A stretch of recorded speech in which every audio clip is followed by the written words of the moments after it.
I'm going to keep this short because you've all heard far too much from me already. So we will do this, I think, in English and in German, a mix of the two.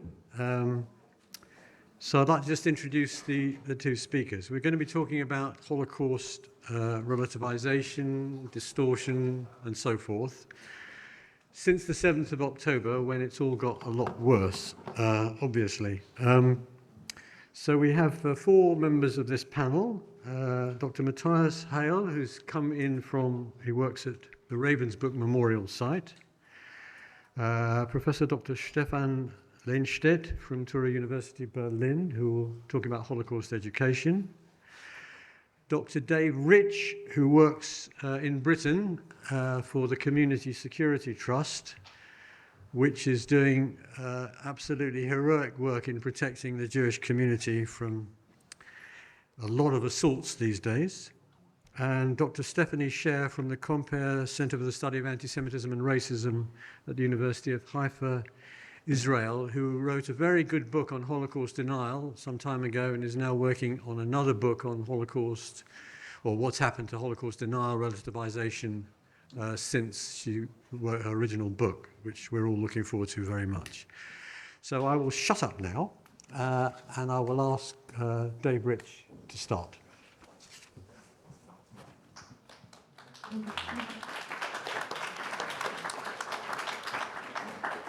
Thank you.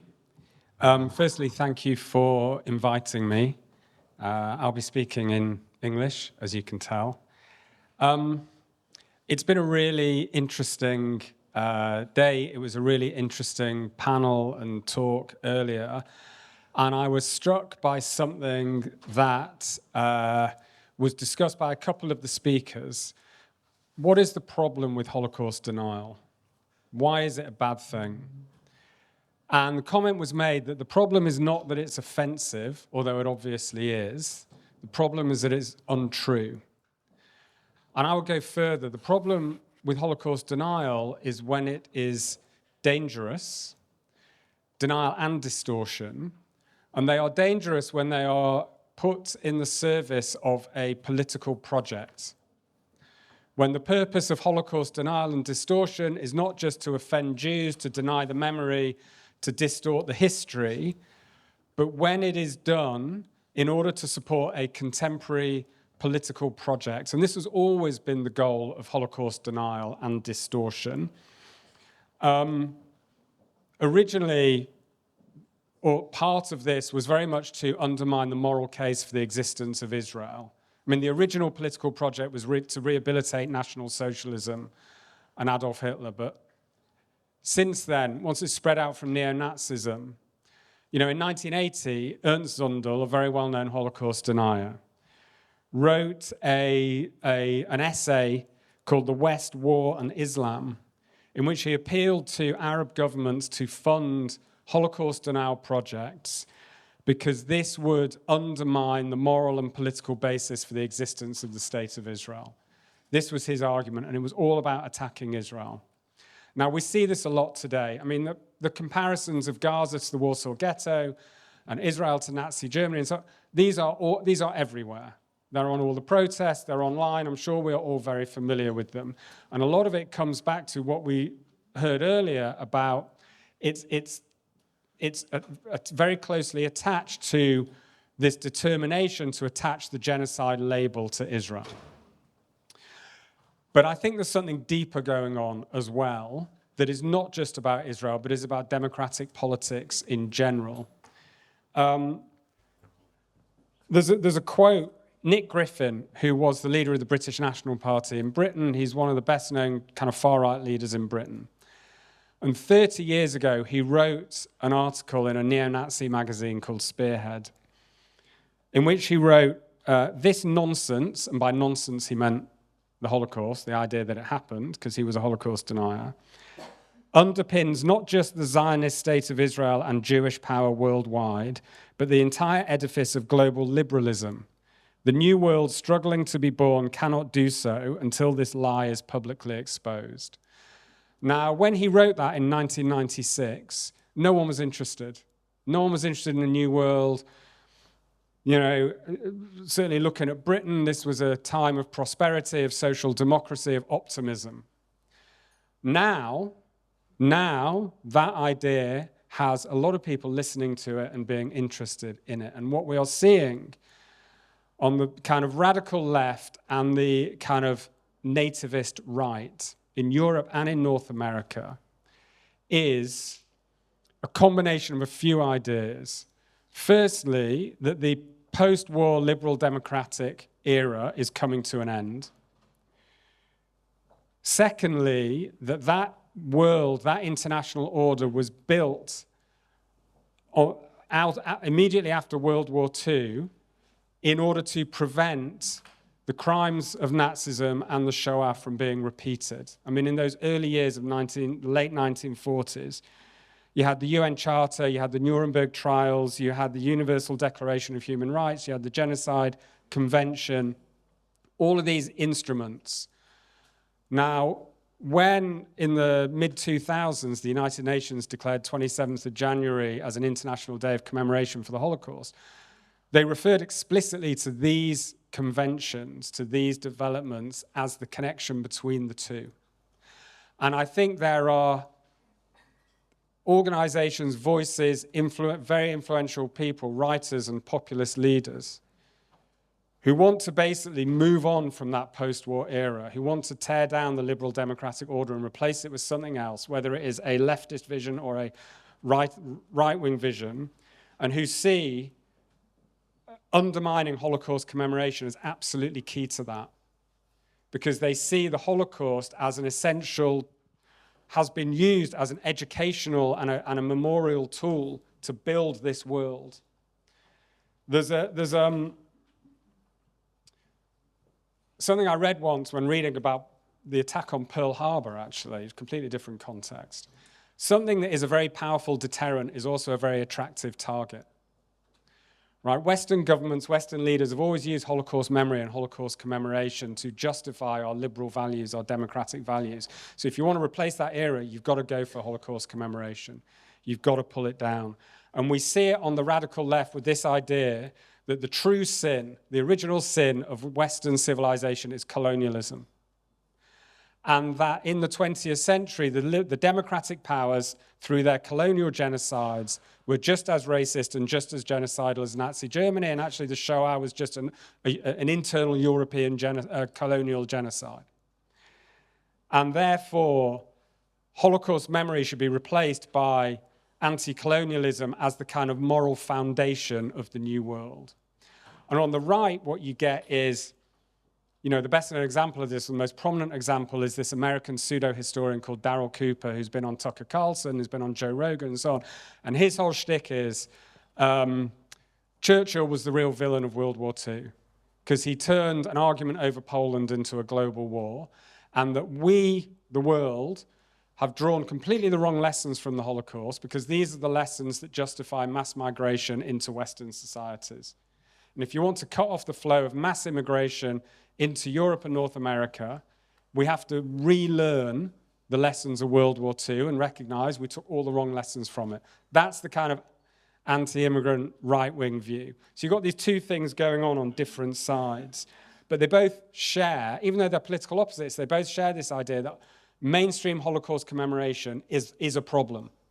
It is an obstacle to their political projects, and that's where you get this Holocaust denial. Darryl Cooper is a denier, Holocaust distortion. There are people on the left who distort what happened. It gets put in surface of a political project, and that's when it becomes dangerous.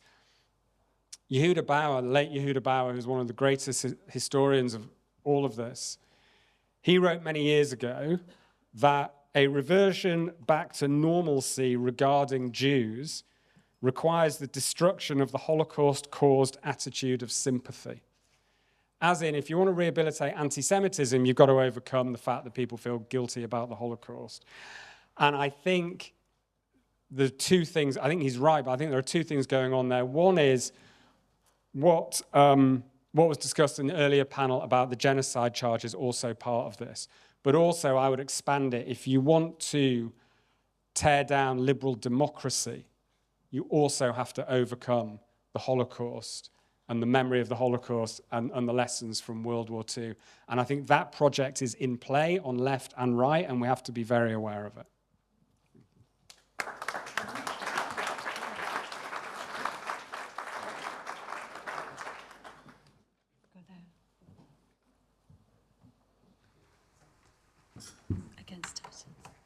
Thank you very much for your invitation. It's a great honor.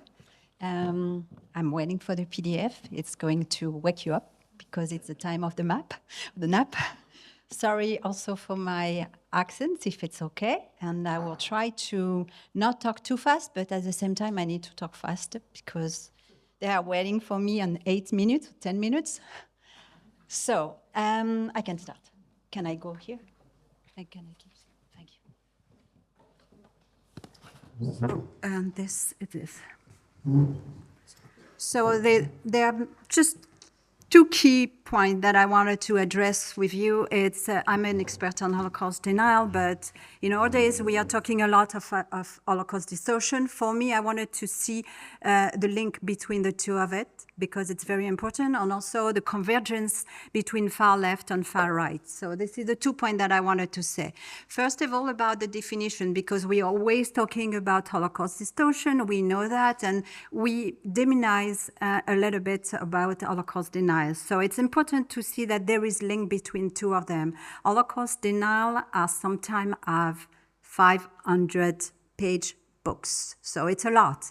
And when you see 500-page books of Holocaust deniers, you are thinking that they are not only denying the Holocaust, because otherwise they would say only gas chamber never existed, and it would be 1 page. So 500 pages of book, meaning that they need to distort as well the Holocaust.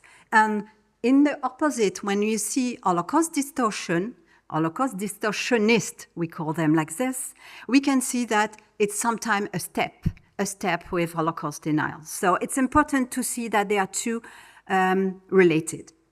Now, Holocaust denial and Holocaust distortion has been very strong since post-October, and I wanted to see that with you, but at the beginning, I just would like to see before 7 October. Before 7 October, we have on Holocaust denial, Stephan Bayer. It's a terrorist attack here in Germany, and I'm sure you remember these events. It's important to see with these events that German Bayer was radicalized online. He spoke in English when he started his attack.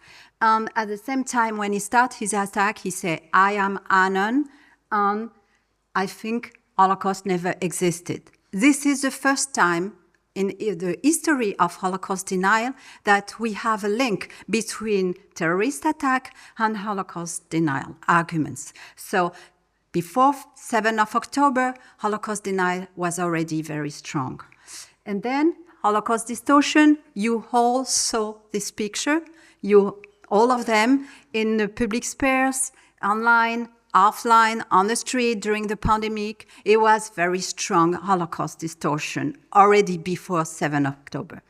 So now let's talk about post-7 October. Stu Peters is an American, anti-Semitic, strong followers on social media, a lot of followers, very strong anti-Semitic, supremacist American. And then after the 7th of October, he started to become Holocaust deniers and support Holocaust denial. He invites Fred Luster, that maybe you know about him, who is a denier, and invite him on X, on his podcast that he has. And on X, we can see many likes on this video. So we can see how strong Holocaust denial can be related with anti-Semitic profile. We have also Luke Cage. I don't know if you heard about him. He's also an American anti-Semitic, strong anti-Semitic neo-Nazi. And since the October 7, he denied the 7th of October. And then, because he denied the 7th of October, it's very simple to deny Holocaust as well. So we can see how 7th of October fits Holocaust denial and vice versa. So it's interesting to see that and to see how strong both can be. If the Jews are lying about what's going on in now, so they can lie about what happened in the past. So this is their logic. Then we have the trivialization of Holocaust that you all saw in the media and social media, online, offline, etc., etc. So it's very large. But what we can see is it goes as well on the politician, on, for example, this far left in Spain, who just trivialize during the discourse and public and deputy and assembly.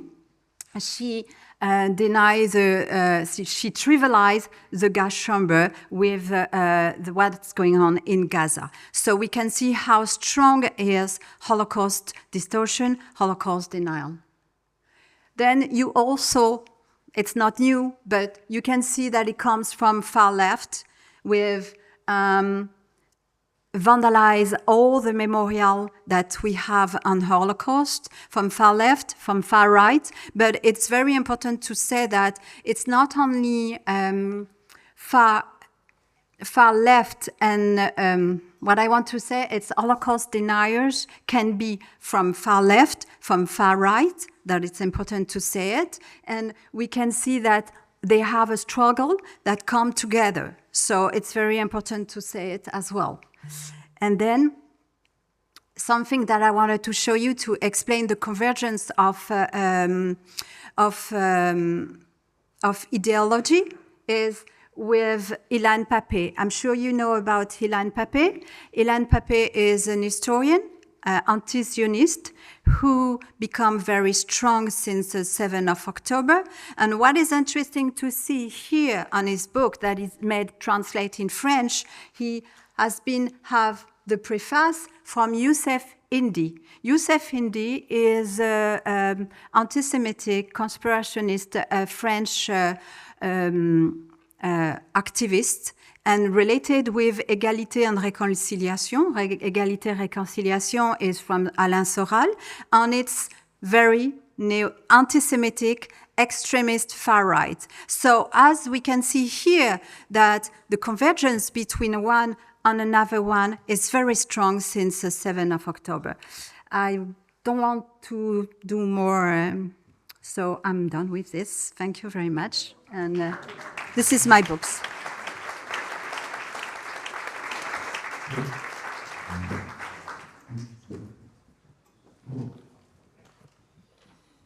So I'm going to speak a little bit about Holocaust research and teaching the Holocaust, as I am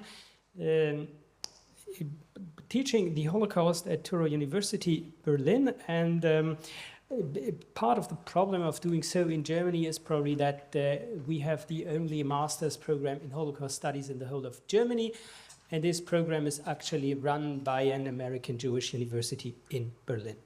So the challenges or what we're currently facing on the research perspective is, first of all, and we've been talking about that already, is the very strong impact of colonial, post-colonial studies. And it's a trend since like 10, 15 years that the Holocaust is actually investigated in the perspective of colonialism. That is the Nazi East as a colonial project.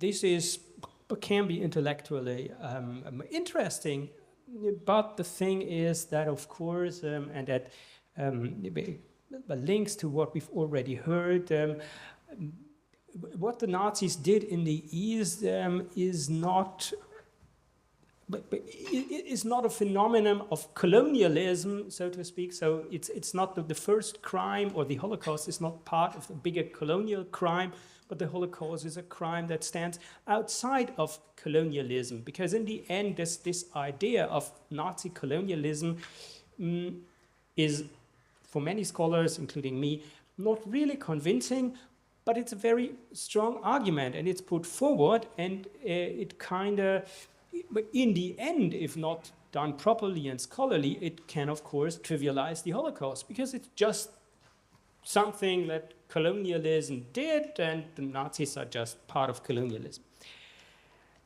The second problem we are facing is, and it's in some way very much linked, is the idea that the Holocaust is something universal. I think but it's not. I mean, the Holocaust is about Jewish victims, and you may draw a lot of lessons from it, that's for sure. But the thing is that it's still about Jewish victims. The problem is, and that's what I also have from my undergraduate students that are not studying Holocaust studies, but for instance, psychology or business, for them the Holocaust is basically all Nazi victims. So there's the Holocaust against the homosexuals, the Holocaust against the Sinti and Roma, and so on. And you have to educate them. Well, look, I mean, the term Holocaust itself may be problematic, but what happened to the Sinti and Roma, we usually call Poraimos.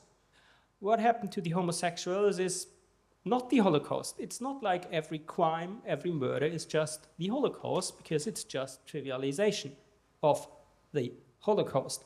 So the Holocaust is not universal, and it's not a universal term for Nazi crimes.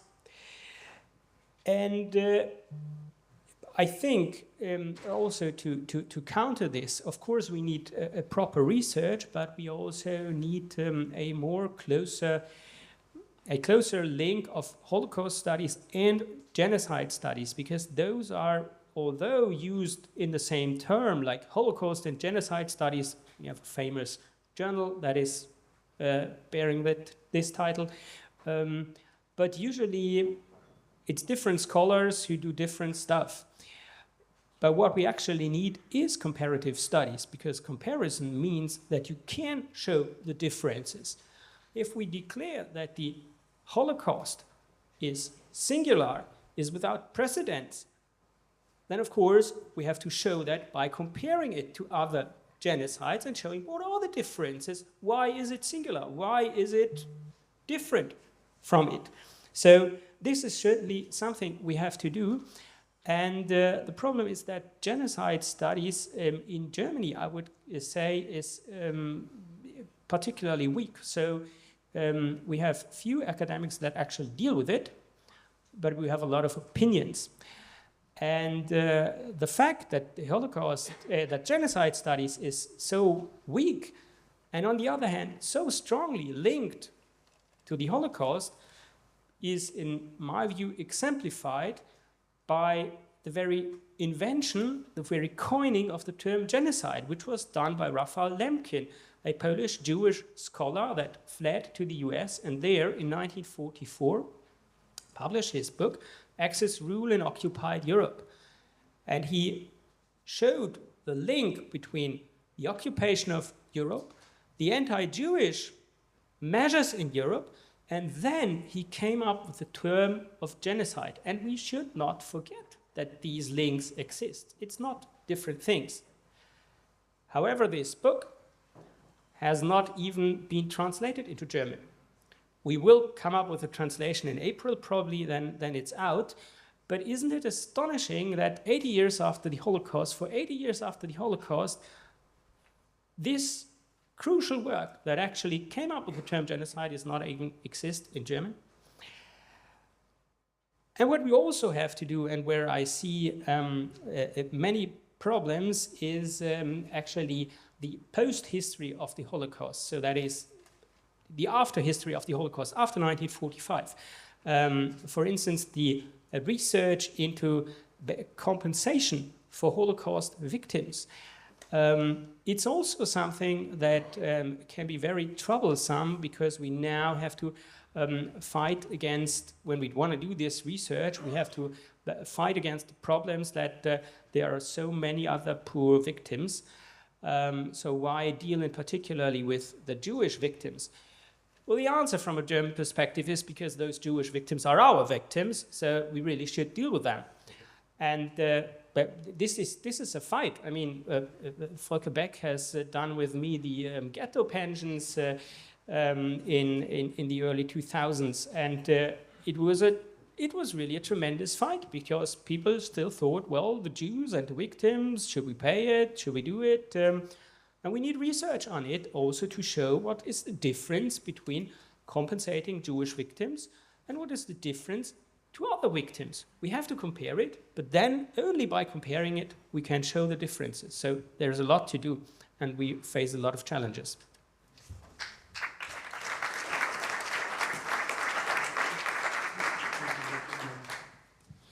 Ja, ich bedanke mich auch für die Einladung. Ich arbeite an einem Ort, der nun nicht speziell besonderer Ort der Shoah gewesen ist, sondern für die nationalsozialistischen Massenverbrechen steht. Phil hatte mich gebeten, dass ich auf Deutsch spreche, damit die Dolmetscher gleichmäßig zu tun haben.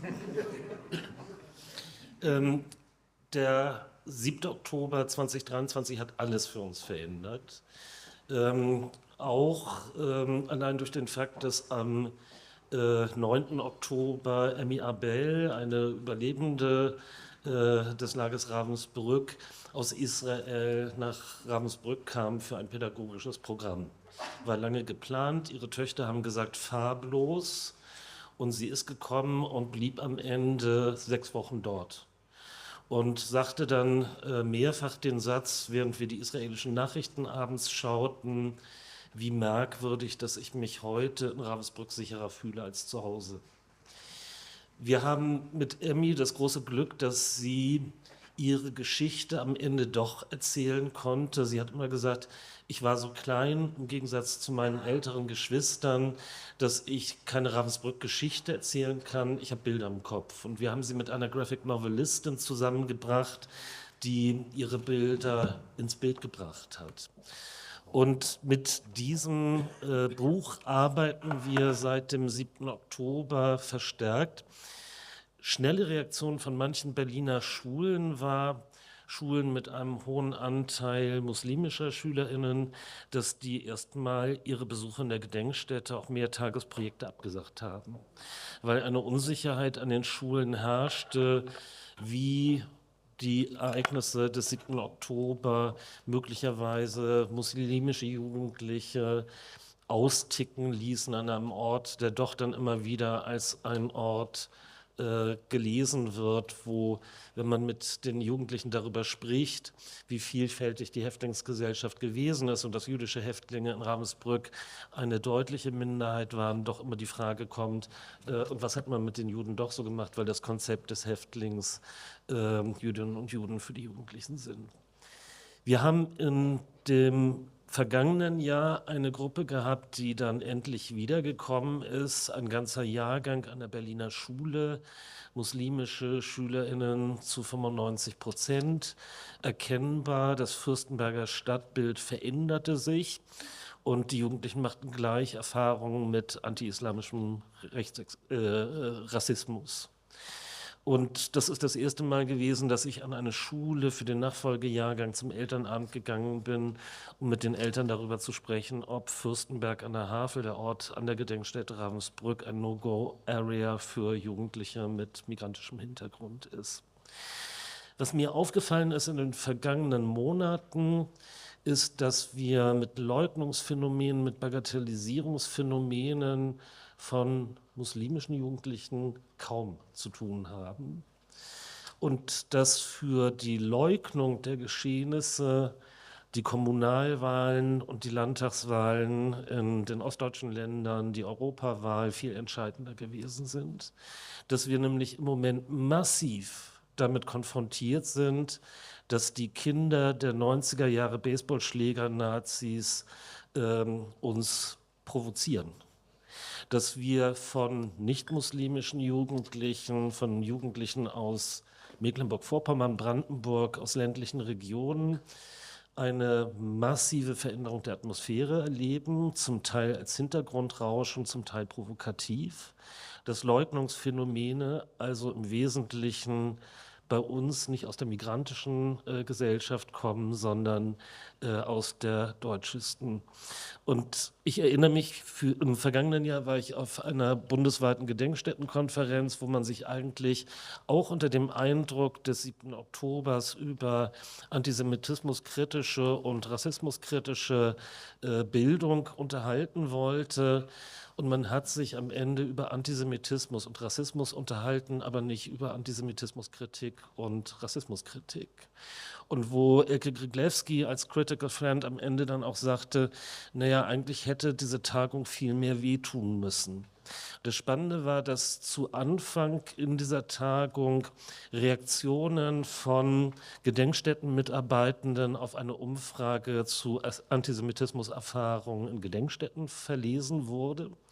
Und da war häufig auch wahrgenommen, was auch Marina Czerniewski jetzt in einem Aufsatz beschrieben hat, dass viele Gedenkstättenmitarbeitende als Juden vermutet werden. Jüdinnen und Juden auch dann antisemitisch adressiert werden.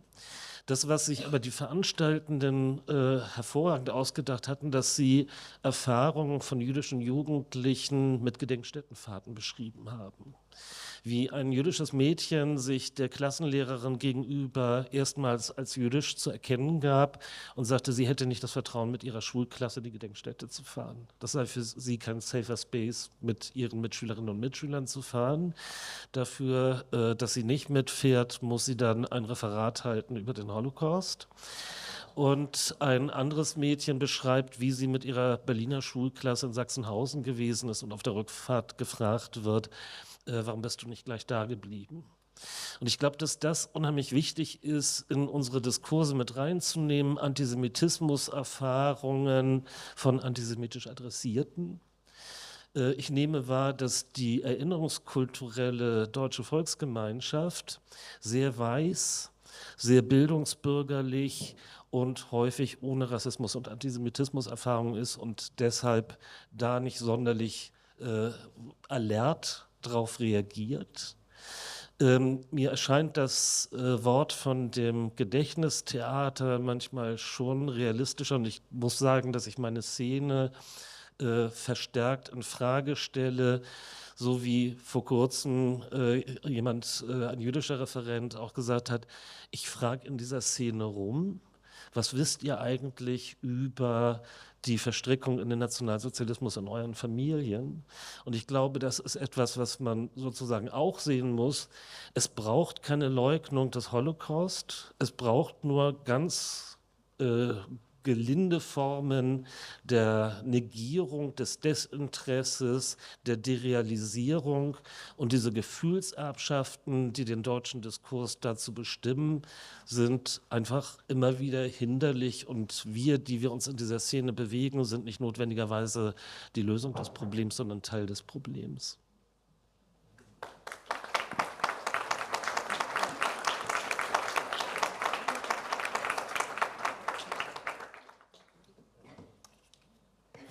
Well, thanks to all of you for your really interesting contributions, which were very wide-ranging. And I was scribbling notes to myself about all the things that I want to pick up on, and then I'll open it up. I just want to make a couple of observations. The first is that this is quite an entangled situation.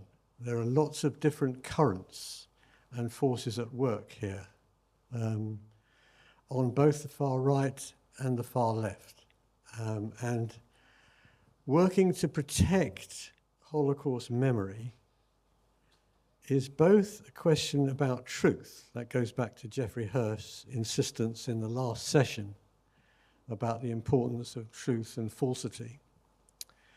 But I think it's also an ethical and political question because the implications of Holocaust denial and relativization and distortion, which Stéphanie gave some examples, some really compelling examples of, have political effects as well as intents. But those political effects operate at different levels, I think.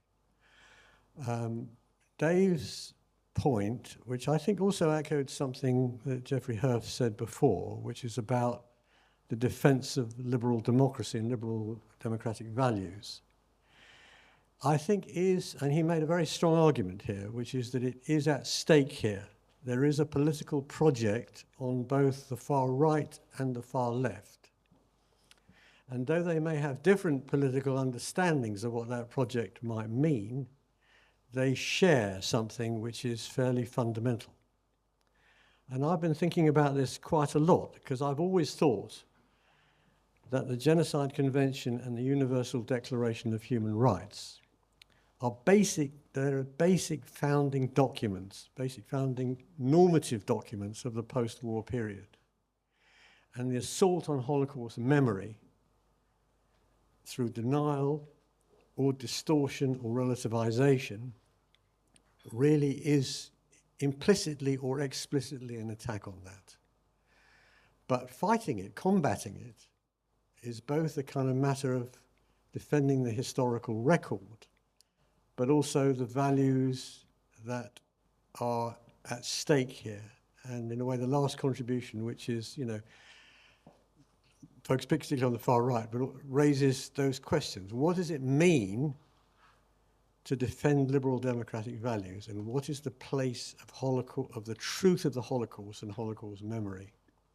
Before I open up to the discussion, I just want to make one observation in response to Stephan Lehnstedt's argument about genocide. I agree with you completely that comparisons are crucial.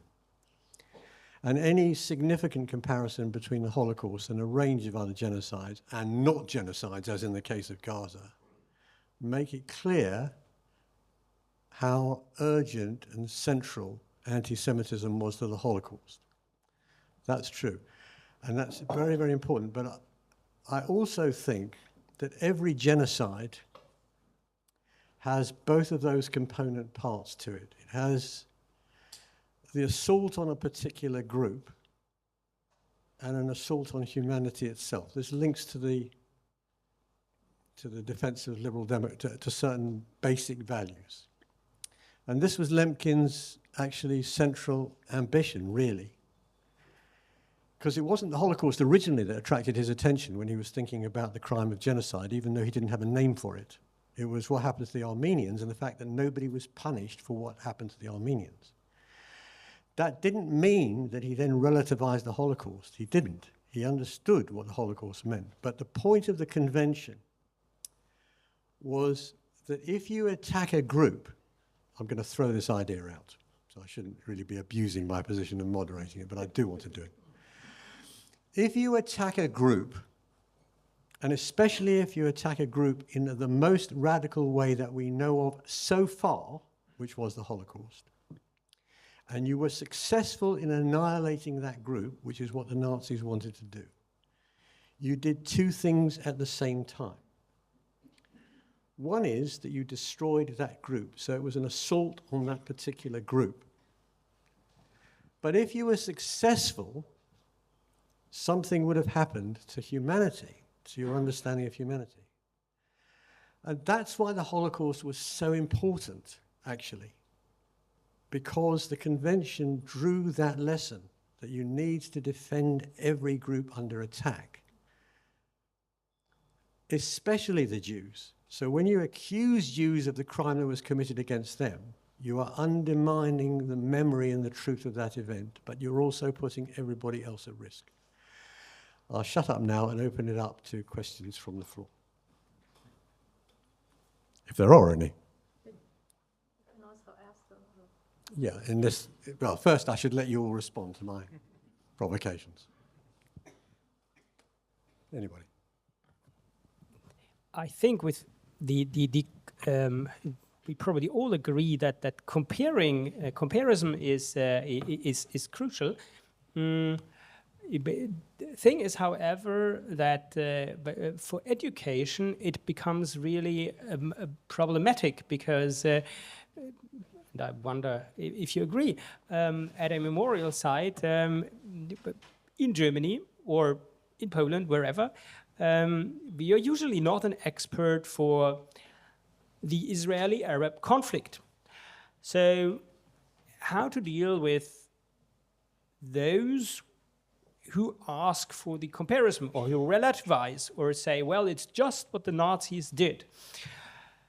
You have to come up with arguments at some point, but it doesn't make you necessarily an expert for both of those historical events. So that's really problematic. And what's also problematic is that, of course, it's relativizing, and it's actually I perceive it as a very, well, you're from Britain, maybe you have the same problem. I perceive it as a very German problem. And what I can say is I've been lecturing at length in the last years on Aktion Reinhardt, which is the murder of Jews of general government in Treblinka, Belzec, Sobibor. And it was public lectures. And at every lecture, there was a question, and how about Polish anti-Semitism? And I can speak at length about Polish anti-Semitism, but what's the point here? I mean, we're talking about 1.8 million Jews that were murdered by Germans. Of course there is Polish anti-Semitism, but the very intention behind that I always perceive as trying to relativize, like there's also guilt by the Poles. And the same, of course, we have here with the comparison with Gaza. The very question itself can be relativizing. And I wonder how we can actually address that. I mean, it's not very pedagogical to say, oh, you're not allowed to ask that question. That would be fatal, I think. Also ich glaube, es ist schon von großem Vorteil, dass nach dem 7. Oktober sich die Kolleginnen und Kollegen an den Gedenkstätten als stabil nicht antisemitisch gezeigt haben. Ich glaube, das ist von großem Vorteil, weil ich glaube, dass wir hier sehr schnellschrittig immer wieder von einem linken und einem rechten Antisemitismus reden, als ob denn die Mitte der Gesellschaft stabil wäre. Und dass eine Gefahr einer liberalen Gesellschaft auch daher rührt, weil das Zentrum der Gesellschaft Demokratie aufgibt. Und Antisemitismus ist dabei immer ganz massiv ein Teil. Ich bin vor kurzem bei einer Beteiligungskonferenz zu antisemitismuskritischer Bildung in Mecklenburg-Vorpommern gewesen, wo man aus den Reaktionen den Eindruck haben konnte, alle mecklenburg-vorpommerschen Dorfstraßen wären die Sonnenallee. Und ich habe dann daran erinnern müssen, dass ich selber in den 90er Jahren um mein Leben gelaufen bin wegen vorpommerscher Jungs aus der Rechten.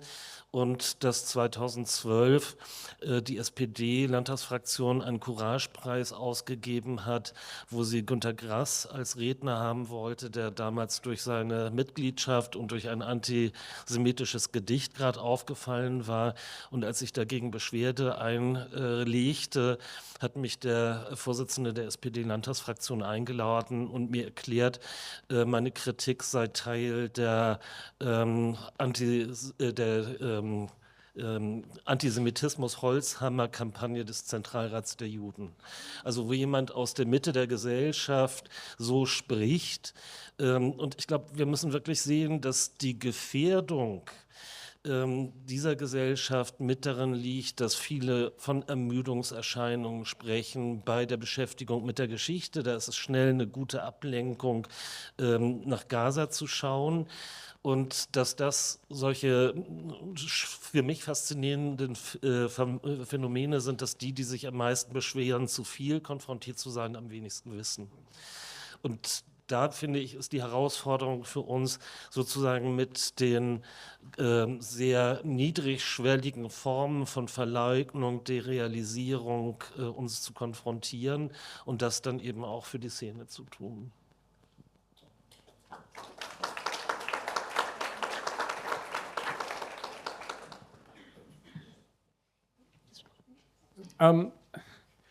Look, my concern about comparing genocides or non-genocides or differences to each other, I always worry that you end up masking more than you reveal. You end up making comparisons that mislead more than they enlighten, whatever the purpose, whatever the motivation, however honourable it is. And there's a few reasons for this. And look, we saw it, I mean, to give an example in this context, but from the other kind of side of the political argument. After October 7th, I agree with Philip that Hamas's actions were genocidal. But some quite well-known pro-Israel voices in Britain wrote articles saying this proves Hamas are even worse than the Nazis, even more evil. And they gave all sorts of reasons which were historically wrong. But it had an obvious political purpose. It was well-meaning in terms of supporting Israel, but it had a political motivation.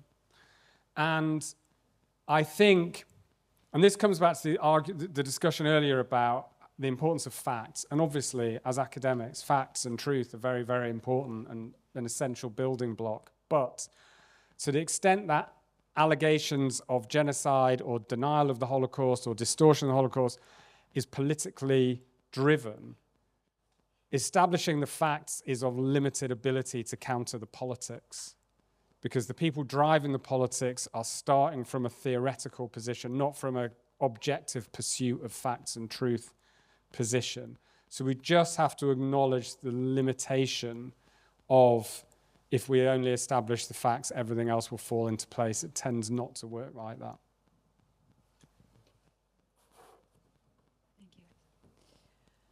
Thank you.